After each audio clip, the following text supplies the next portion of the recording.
Hey y'all, just signing on here as kind of a test to see if I got my internet streaming a little better, see if it's working a little bit better. Because today was a disaster. Didn't work out this morning for the live stream.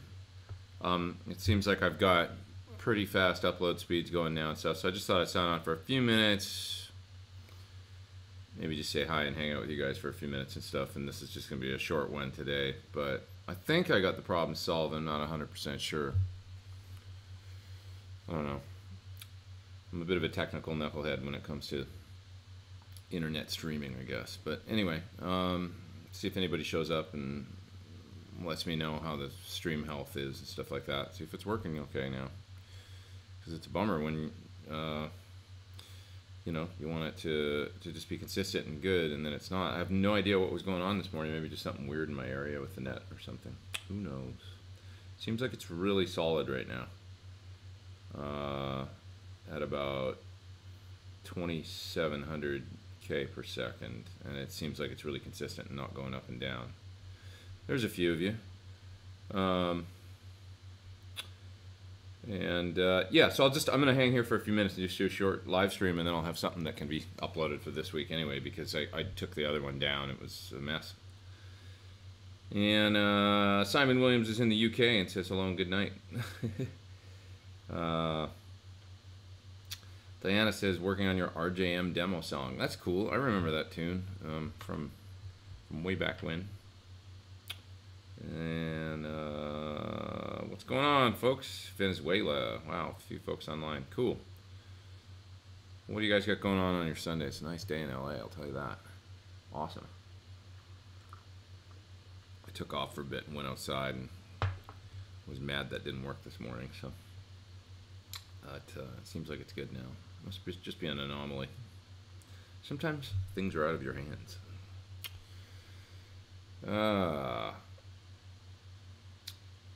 Yeah, Jello Man saying it's probably more of a problem with my internet service provider than anything else that I did. I think you're probably right, because I've never had an issue in 3 years here. So, what have I got coming up this week? I'm working on my record right now. I got a session up, so I'm gonna do that and record a couple tunes, work on some guitar parts today. I've got some, here, I'll show you guys what I'm gonna work on this week for demos. I have this guy, which looks fun to get to. The ultimate drummer in a pedal, singular sound, Beat Buddy. Yeah, so should be cool. Make a little video with that this week, and that should be fun. It's because I like writing tunes and writing tracks and jamming along to drums, especially to get inspired. And I got, speaking of how apropos, the Inspire from Nunavut. So this is a tri-chorus pedal, so can't wait to give that a shot. Rev G3G series, it's a drive. We'll do that. Got this guy, Chocolate Drive. This is an interesting kind of boutique pedal, made in Japan, I do believe. This is a JHS. Gonna do a video for. And I got a couple womplers to do. Pedals, pedals, pedals, pedals, pedals, man. All kinds of pedals. So all that is coming up this week. Don says, do you use an iPad or paper set list on stage? I've never used an iPad on stage. Although I do have this great clamp now, this Triad Orbit clamp for an iPad that I could, I guess, clamp to a mic stand or something and have for an iPad. Jello Man says, played some serious guitar this morning. I didn't, so I'm going to get to that now pretty quick here. How's the stream now? It's looking like it's orange, the stream health, which means sometimes average. Looks like it's good going out of OBS, like really fast, which is my, you know, whatever you call it, program that streams. Yeah, that looks consistent and fast now, so. What's one pedal I never use? Think about that. You know, it's funny. It's like I use wah once in a while, but it's pretty rare. I'm not like a big wah person. As far as do I use the immerse reverberator? It's pretty amazing sounding. I think I will use it on something on my record. I haven't used it yet, but it is amazing sounding reverb pedal. It's great. What about the Eventide H9000? Looks hot. It does look hot. I took a look at that at NAMM. That looks amazing. Am I friends with John 5? We're not like friends, but every time I see him, he's always very nice to me, and I've known him for many years, going like 20 years probably, before he was John 5. Let's say that, because he was in LA and doing well and getting gigs and stuff like that. Like, he's been around such a long time, and he strikes me as a really good guy. So I don't know him. I've got friends, a drummer friend of mine named Roger that I've toured with quite a bit, that is very close friends with him. So I know people that, you know, we have mutual friends, put it that way. Do I recommend Ezdrummer loops over Logic Pro? Yeah, I would get Ezdrummer. The Logic's cool. The Logic Drummer is great. The included drum program, but Ezdrummer 2 is rad. It's a step up as far as sounds and the browser and stuff like that go, I think. Are all the new songs tracked with live drums? Almost. It's going to be almost all live drums. Maybe 2-3 tunes won't be, and the rest of it is. So everything I've done up till now is. So that's pretty cool, I think. Hendrix was a wah man. He sure was. Yeah, wah just gets a little played out to me. I don't know. It's like almost like other forms of filtering, more like touch wah or something. Yeah. Well, let's see. I've been on here about 6 minutes. I'll hang around for like 15-20 minutes, something like that, I think, and then and then I'm gonna work on my record because I just gotta get some music done today as well. Have I ever had a problem with getting a guitar shipped? Not really. I don't think so. Is it? That's from Max. Max, is it somebody you're buying one from and they don't want to ship it or something? Or you mean like a problem with the guitar getting broken in shipment or something? I've been really lucky with that, I guess.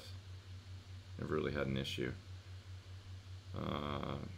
Brent's in Puerto Rico. What's up? I dig Puerto Rico. I haven't been there for a long time, but cool place. Is my Telly a 66? Yes. 66, and yes, it's all original besides the pickups, except refret. It was refretted when I bought it by the place that I got it from, and they did a great job on it. And I love it when a store refrets a vintage guitar and gets it right, because it just makes it more playable, and it's generally more affordable then.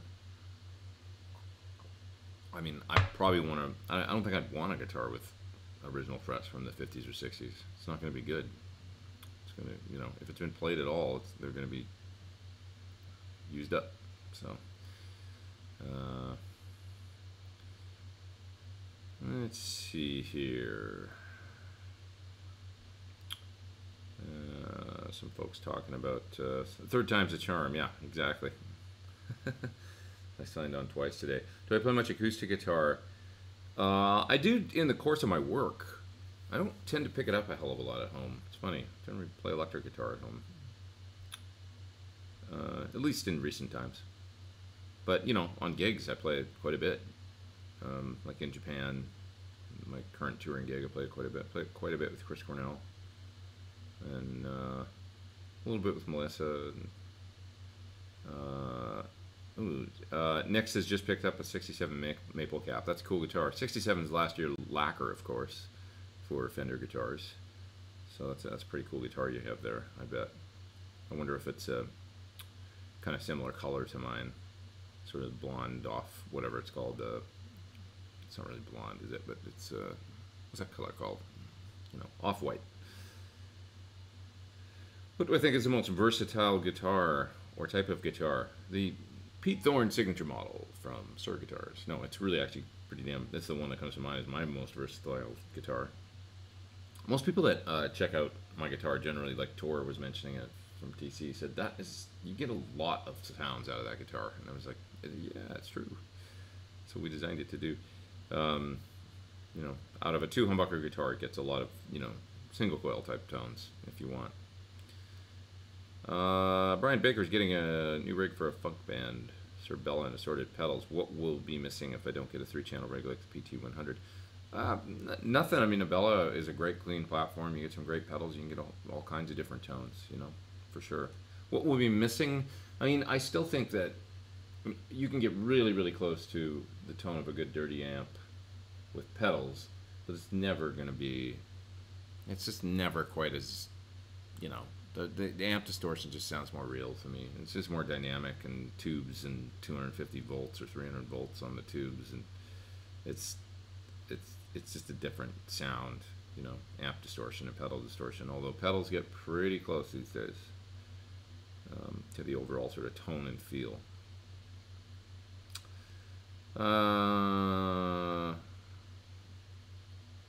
Max says, not sure with the CITES, the new regulations as far as rosewood boards go and the neck breaking for shipping my Gibson.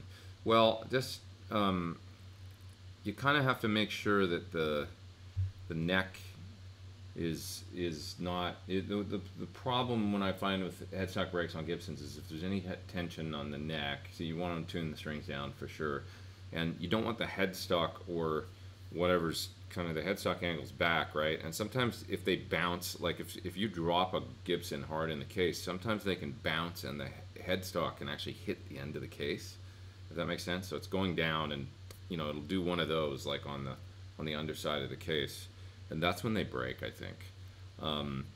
So if the headstock is, you know, if it's pretty immobile, first of all, inside the case, like, you know, seriously wrapped in, you know, have them put some, like, make sure that the headstock isn't going to hit anything hard if the guitar is dropped or anything like that, and then make sort of, you know, good use of bubble wrap or that type of super soft stuff to absorb any kind of impact.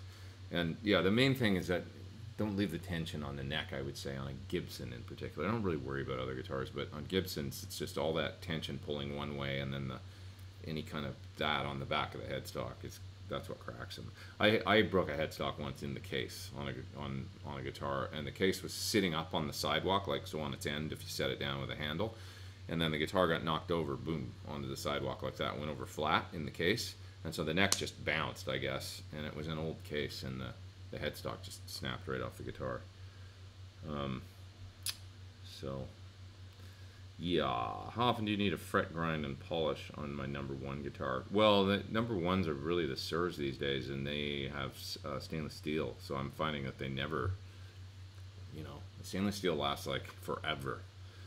The only thing with stainless steel, and I would advise that if you guys have Surs or stainless steel frets on your guitars, you use those fret protectors, especially if you're shipping the guitar or something or moving it around a lot, because what happens is the strings can make contact with the frets, and they will get little nicks, like microscopic little nicks in the frets from strings bouncing against them hard, not like through the course of playing, but there is something about that's happened to some of my guitars when I've been lazy about using the fret protectors, and then they feel real rough when there's little pits in them, and when you bend or do vibrato and stuff, you can really feel it, and then you got to kind of dress it out, and it's a pain in the ass. So that's one thing. But if you take good care of them, use the fret protector and stuff, you should almost, I mean, it's really rare you got to dress. Yeah, Steven says the tip is to check your case is snug. I would say that that's true, and then just also check and make sure that there's not some kind of hardcore contact being made behind it, like if the neck bounces in the case, that it can't hit the, you know what I mean? And so yeah, snug and tight, and also, I'm not saying it very well, but the only portion of the neck that should be making contact with the case is the sort of the, you know, the part that cradles the neck underneath the neck, not the end, like touching the back of the headstock or anything. That's where you run into problems, I think. Do I see any relation between wood density and string gauge? I'm wondering about it lately. Have Fender made a poplar or put heavier strings on it and it's too trebly? I don't know. Trebly, I usually think a poplar is sort of being like alder, which is pretty balanced, but I'd have to see the specific guitar.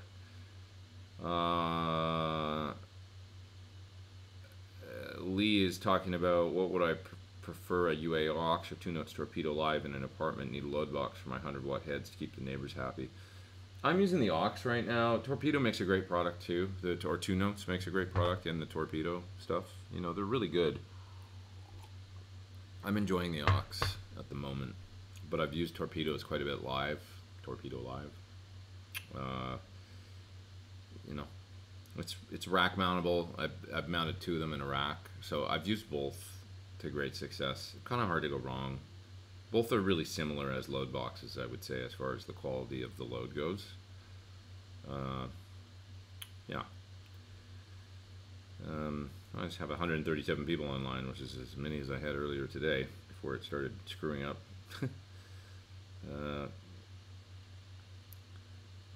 And Ringo says he broke his Gibson headstock, and since repairing it, it sounds better. That's a common thing.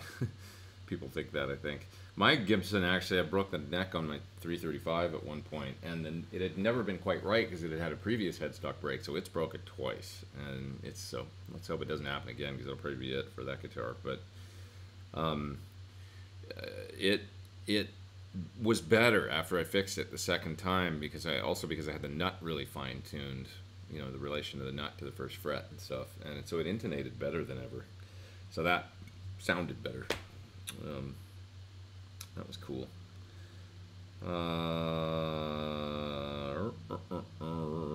Des says, did you see my Rhodes prototype pedal demo? No, I'm sorry. I didn't.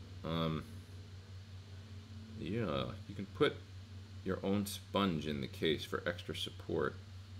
Yeah, I mean, anything that kind of softens it, you know. The headstock. Just want to protect that headstock. Wrap the case in as many wraps of the big bubble wrap to make it tight in the box. That's true too. I would say if you're shipping like a regular guitar case in a box, I think it's good to bubble wrap the actual guitar case inside the box. And then also if there's any gaps inside the case, put some bubble wrap in there and just, you know, really protect it. And at that point you should be okay. And another tip is don't drop your gear, says Quignell. Yeah, but somebody else might drop it, like UPS or FedEx. And that's what happened to my guitar. Somebody knocked it over with a keyboard case outside a gig on Sunset Boulevard, and they bumped into it. Oh, sorry, dude. You know, their keyboard case, and I opened the case, and the headstock was snapped off on my 63 335. That was pretty cool.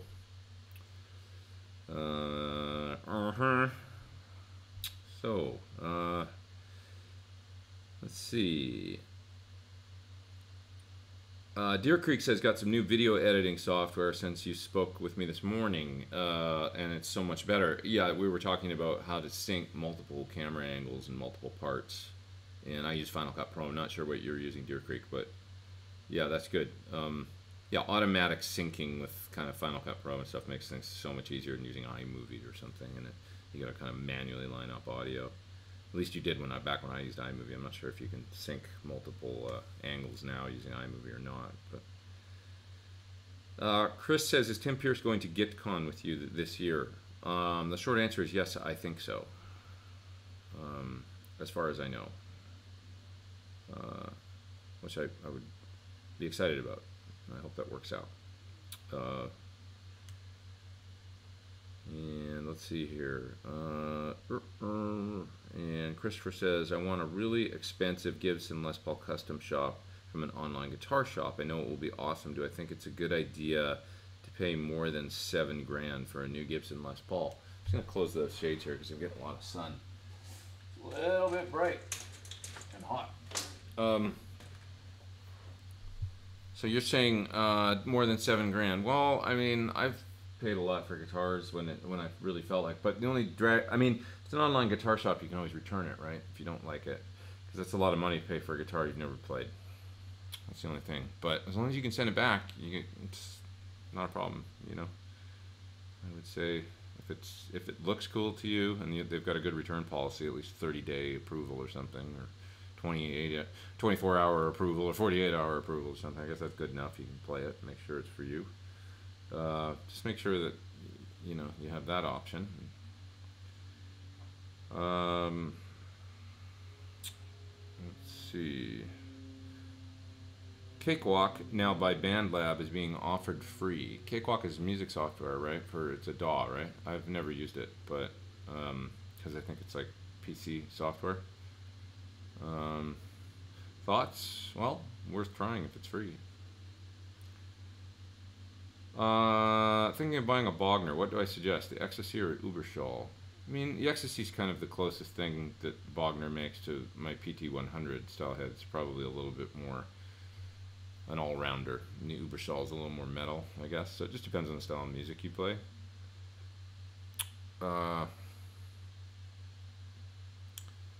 And let's see here. Quignall says, I feel stupid now. I didn't know you were talking about shipping. Well, we were sort of talking about, don't feel stupid. We were just talking about shipping as well as kind of carrying the guitar around in a case, generally speaking. So I agree, you shouldn't drop your case. What are the two best pedal combos? Like stacking? Usually, I don't, without naming a specific combo, I would say some amp-like distortion, so something like maybe like a Bogner Blue or a Lagrange or something along those lines, or like the Sir Riot or something, and then stacking an overdrive into that for your lead tone. So like something along the lines of a Tube Screamer style pedal or a Tumnus or a Archer Klon style. So distortion second and then overdrive first is a good sort of stacking. Okay.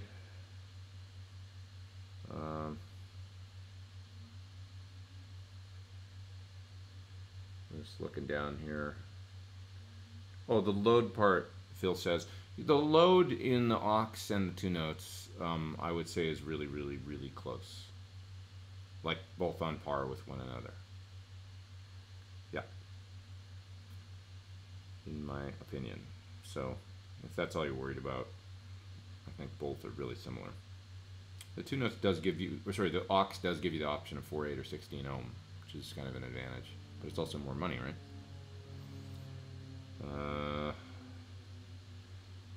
What chorus do I like most? I really like the Alexa, because Kevin killed it on that. I mean, it's analog, and but I know all the work he put into it and kind of how he did it, and he really has a great.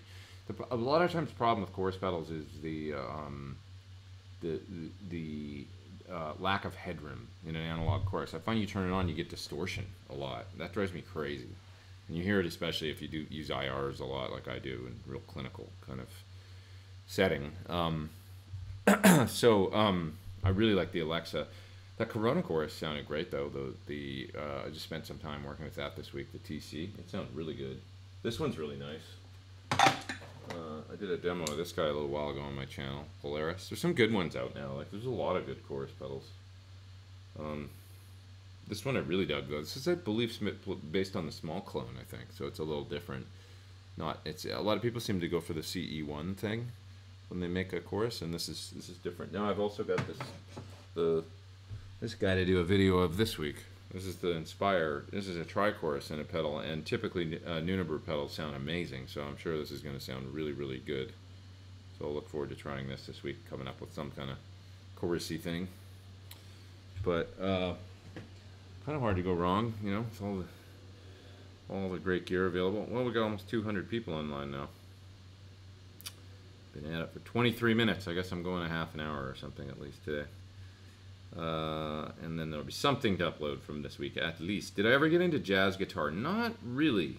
Like playing wise, I just never did, to be honest. And I wonder if that hampered me. It just wasn't really my deal. I don't know. It's kind of a rock and roll player, I guess. But I wish, you know, some things about jazz guitar I really love, and I do love sort of more sophisticated voice leading and harmony and stuff like that these days. So, well, it's never too late. I can always go back to school, so to speak.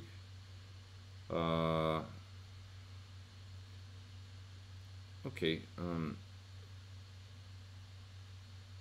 Let's see here. Lando says he met Ian Thornley at a Sir clinic in December, and he said you were the one that got him into Sir. Do you remember that? Yes. we were Facebook friends, and I'd become a big fan of Big Wreck. Big fan of Big Rick, and I loved them. And I wrote him a message on Facebook, and just said, "Hey man, just wondering if you ever checked out Sur Guitars or not." And he said that he couldn't find them in Toronto, but that he'd really wanted to try them, and he'd been really interested to check them out. And around the same time, I started playing the band for John, because John and I are good friends and stuff. And I said, "You got to check out this band, Big Rick. This guy's going to blow your mind." And he just really bonded with it. He loved the music. And that was when the Albatross record came out. So John started listening to them a lot, and he's like, "Man, I love this guy's guitar playing." And so then, you know, I hooked the two of them up via email or something. They started talking, and they just hit it off. And then Ian came down to California at one point, and John had him over and made him pizza in his pizza oven. They became like really good friends, and the rest is history. So, but yeah, it was that initial. I'd never met Ian or anything. We were just Facebook friends, and I sent him an email via Facebook and asked him, and then I kind of put the two, John and him, together. That's how that happened. How would I compare a 335 to a Les Paul? Pretty different, actually. The maple thing with the 335, and it's got a lot more air.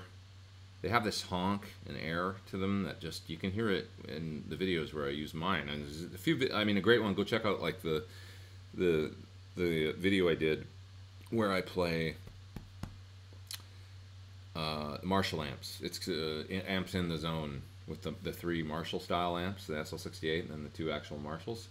And in that video I use, I think back to back, I actually, through the same amp, I play the 335 and play my Gail Urin guitar. And so you can hear the difference. That's a pretty good indication right there of the difference in the tone. And to be honest, for many things, the 335 kind of owns the Les Paul. It just has a lot of character in the sound, a lot of air, and a lot of character. I don't know how else to describe it.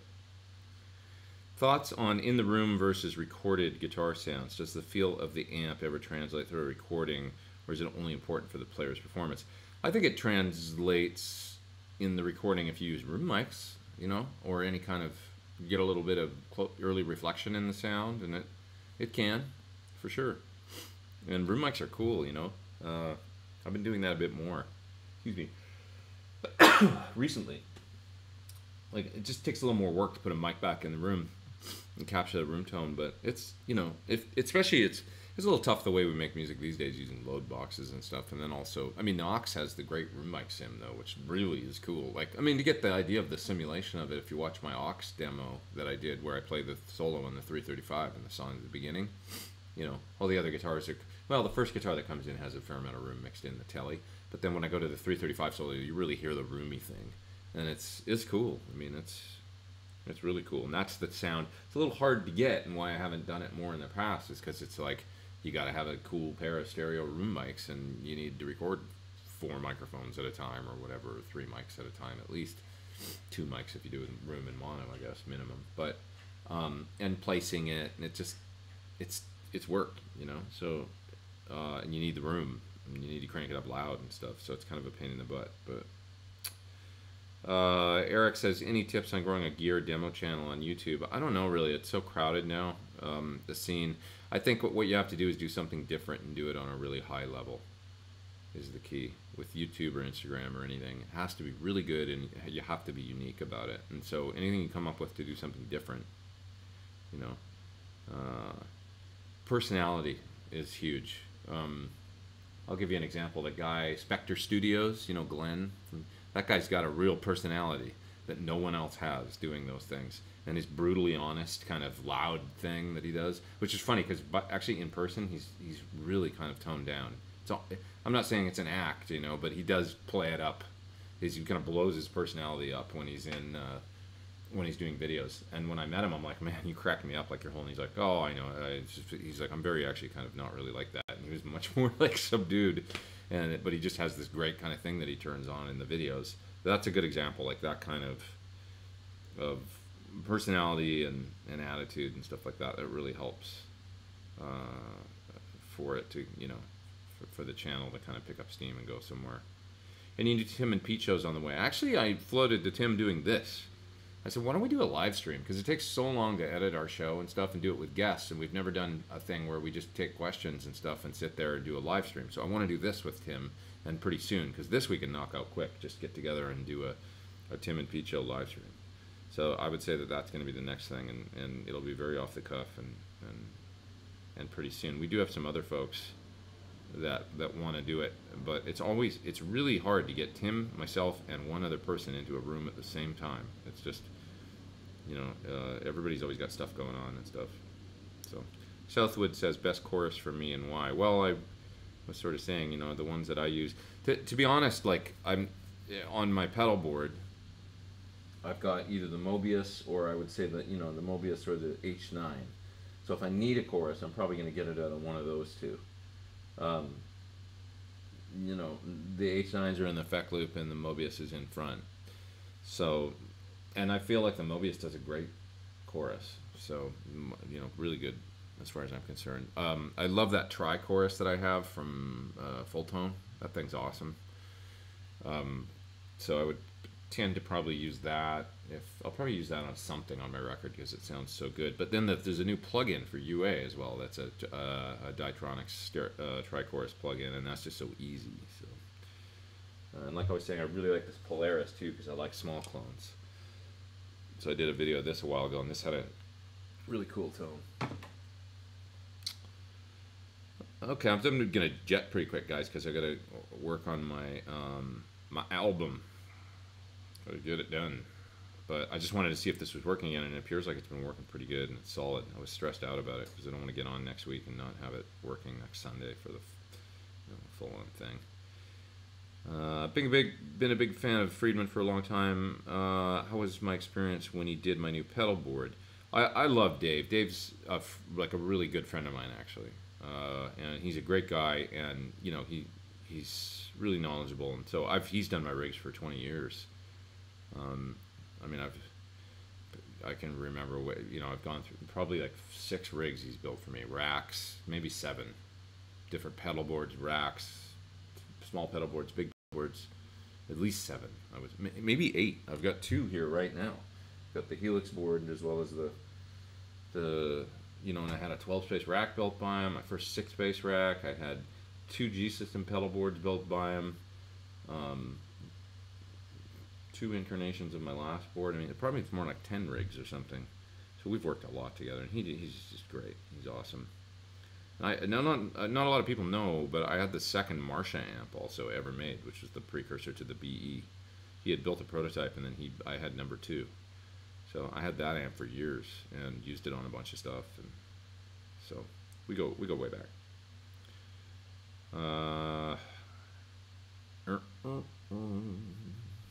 What else? Thoughts on Trey Grady's technique building stuff? I haven't tried any of it, to tell you the truth.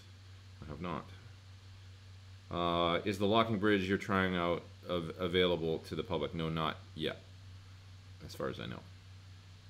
I'm still working on, you know, getting up to speed with producing it and stuff like that. Any experience with the newer Sur Select guitars? I don't have any. I don't have one, but I'm sure they're really good. Let's see here. Can we submit the album name?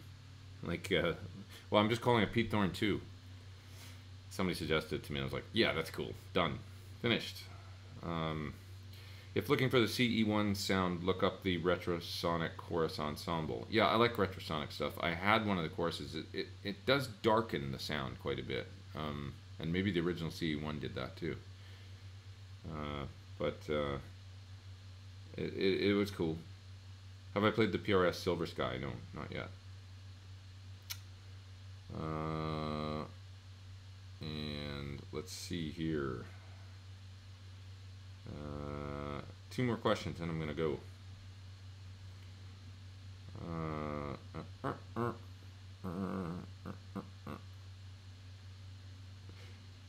Kieran Moore says, your wailing on the Metropolis with Tim the other day was classic. You need to start a campaign to bring real rock showmanship back. There's still some rock showmen out there, isn't there? I don't know. seems like there's some good rock bands out there. A few, but Aux versus Sur Reactive Load and Impulse Response, I think both are good. There's a band I was going to tell you guys about that I liked that I saw this week on the worldwide interwebs. Let me find their name. I was just thinking about real rock. They're called the Velveteers. Teers. Velveteers. I saw them on. It's like a guy playing drums and a girl playing baritone guitar, and just the two of them, and it rocked. It sounded really, really cool. Check that out. All right. Do I ever use any amp sims? Yeah, I use for amp sims. I use the Brainworks stuff a lot. The Friedman stuff. So it's like the Dirty Shirley, and this is for UA, and I really like that. And I also use their Ampeg sims, and I've been using the Gallion Kruger one for bass. Ampeg Gallion Kruger for bass. But I tend to go that Dirty Shirley one for guitar is a go-to of mine, and I've used it, for instance, in the new Seymour Duncan pedal video I did. That's the DS40. I like to use it on stereo pedals sometimes. Like I'll probably use it in the Inspire video, for example, because I'll do stereo chorus and I'll come out of the pedal into two inputs on my interface, and then I'll pull up two identical amp sims on channels 1 and 2 in UA console, and then I'll play through I'll set them exactly the same, and then I've kind of got, it's like having two stereo amps, and I'll set it clean and then use the chorus, and it works really good for videos and stuff like that where you want hard panned, instead of having a mic amps. Thoughts on Motley Crue? That first album, man. That's the shit. Live Wire. The cowbell. Come on. That's cool. Alright. That's my thoughts on Motley Crue. What do I think of original trainer amplifiers? Super cool. YBA1. My first amp was a trainer. No joke. Was a little 10 watt solid state trainer. Early 80s.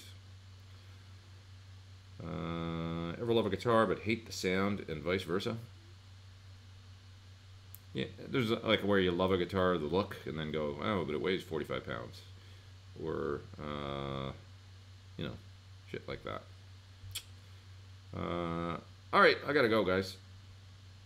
I gotta go. Rival Sons. Rival Sons is cool. Rival Sons, to me, is cool. They kind of got better. Like, I felt like they were a little derivative. I hope what happens with Greta Van Fleet is what happened with Rival Sons. You know what I mean? Like they got a little more original. Even in their image and stuff. They didn't look so 70s. And it's like, nothing wrong with the 70s, but it's like, anytime something looks like a throwback to another era, I think it hinders. And it hinders, when you're young kids, you look at it and go, they look like my grandpa. I don't want to but if that was Jack White's genius, is I'm going to play old sounding music or riffs inspired by old sounding music, but maybe I'll use some new tones, really fuzzed out and stuff, and I'm not going to make it look like that. Like, we're not going to look like some throwback band. We're going to look completely different than anything anybody's seen before. Brilliant. That's all you got to do. Okay, you guys have a good night, and I'll see you next week. I'm glad this worked. I'll do it again next Sunday at the regular time. Everybody rock and roll. See ya.